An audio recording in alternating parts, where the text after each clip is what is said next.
मैं अश्वनी वर्मा। आज हम लोग बात करेंगे एनटीपीसी, केवल और कोई एग्जाम के बारे में हम लोग बात नहीं करने वाले। और क्या बात करेंगे? सरकार की चाल।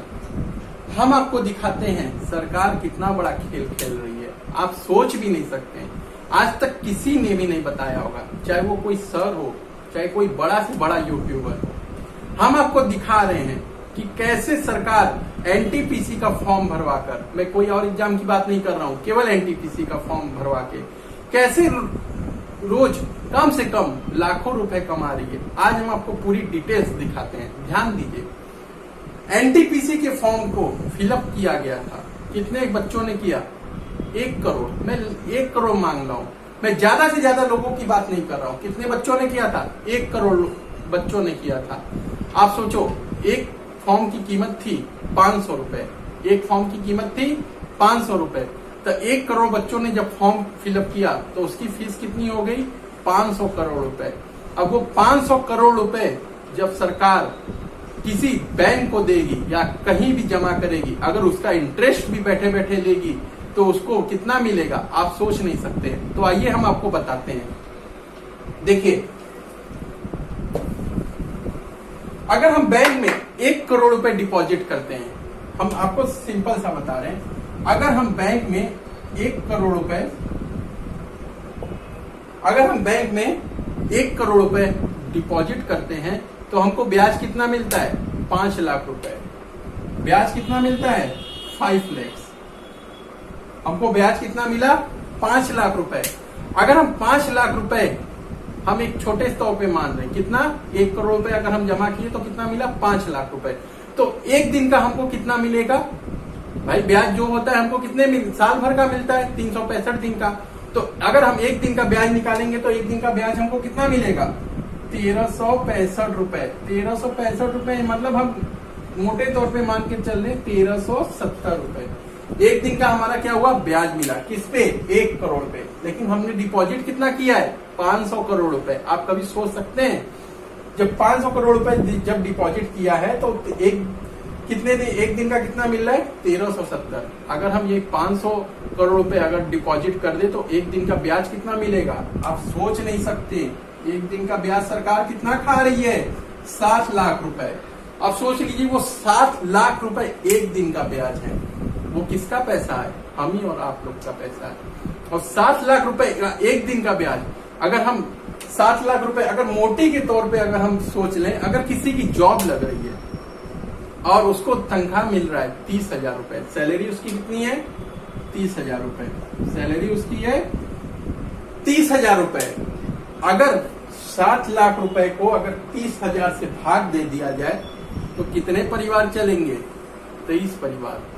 मतलब सरकार का एक दिन का जो आमदनी हमारे पैसों से हो रहा है, जो हमने फॉर्म फिलअप किया है, आप सोच लीजिए 23 परिवार चलता, 23 परिवार चलता। लेकिन सरकार को ये समझ में नहीं आ रही। सरकार केवल फॉर्म पे फॉर्म फिलअप करा रही है। ये तो एक दिन के ब्याज से 23 परिवार चल रहा है, सरकार महीनों का ब्याज खा रही है। आप सोच लीजिए, 23 परिवार अगर महीनों का अगर ब्याज हो रहा है तो 30 से गुणा कर देंगे तो कितना हो जाएगा? आप सोच लीजिए, 690, 700 के करीब, 700 के करीब हो जाएगा। और सरकार कुछ नहीं कर रही है। 700 के करीब अगर महीने का कई परिवार चलता, 700 परिवार चलता, और हम लोग हाथ पे हाथ धरे बैठे हैं। आज एक लड़की मुगल सराय से बीएचयू में पढ़ती थी, जब वो अकेले दम पे अधिकारियों को हिलास दी तो हम लोग क्या है, आज हम उसकी कहानी बता रहे हैं। अभी कुछ दिन की पहले की घटना है। वो बीएचयू से पढ़ रही थी और वो मुगल सराय स्टेशन पे गई। उसका एक रेलवे राजधानी में, मतलब रेलवे में राजधानी एक्सप्रेस में उसका टिकट था। तो गोमो स्टेशन जाने के बाद,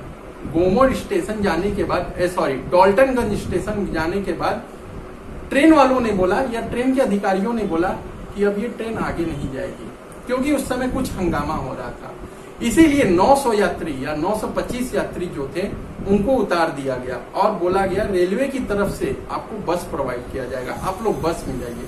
तो जो 925 यात्री या जो अटेंडेंस थे वो सब उतर गए और लड़की बता रही थी खटारा बस भेजा गया था, उसमें जाना था, लेकिन लड़की हार नहीं मानी, बोली मैं जाऊंगी तो मैं इसी से जाऊंगी, अगर मुझे बस से जाना रहता तो हम बस का वो किए होते। तो बच्चों, हम आपको यही बता रहे हैं, आप अपने हक के लिए लड़िए। सरकार को हिलाना है, इस बार हर हाल में हिलाइए।